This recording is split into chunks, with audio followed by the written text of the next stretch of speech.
আসসালামু আলাইকুম। নিয়ে আসলাম ডিমের পুডিং বানাবো।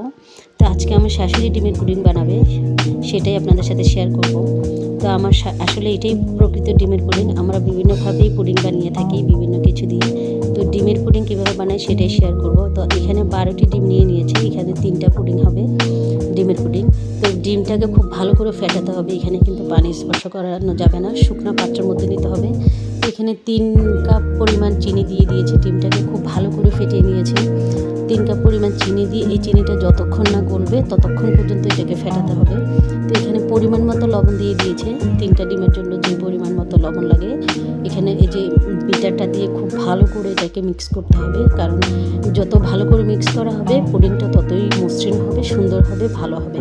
তো এখানে এই 12টা ডিমের জন্য 3 কাপ পরিমাণ ফ্রেশ ফুল ক্রিম লিকুইড দুধ দিয়ে দিচ্ছে। তো এই লিকুইড দুধটা দেওয়ার পরে দেখা যাচ্ছে যে পাত্রটা ছোট হয়ে গেছে। তো আম্মা আবার একটা বড় পাত্র নিয়ে নিয়েছে। কারণ পুডিংটা যত ভালো করে মিক্স হবে পুডিংটা খুব সুন্দর হবে, মসৃণ হবে, স্পঞ্জ হবে না, তাহলে খেতেও খুব মজা লাগবে। তো আমার মিক্সারটা হয়ে গেছে, এখন ক্যারামেল তৈরি করে নেবে আম্মা। তো ক্যারামেল করার জন্য একটি পাত্রে চিনি দিয়ে দিয়েছে হাফ কাপ পরিমাণ। 3টা পুডিংয়ের জন্য এই ক্যারামেলটাই যথেষ্ট। তো ক্যারামেলটা তৈরি হয়ে গেছে। এই যে এখন একটা চুলায় পাত্রে পানি আর স্ট্যান্ড বসিয়ে দিয়েছে, কারণ ডিমের পুডিংটা ভাপে দিবে।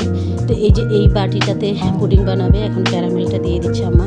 আম্মা অল্প পরিমাণ ক্যারামেল দিচ্ছে, আমরা আর একটু বেশি পরিমাণ ক্যারামেল দিই।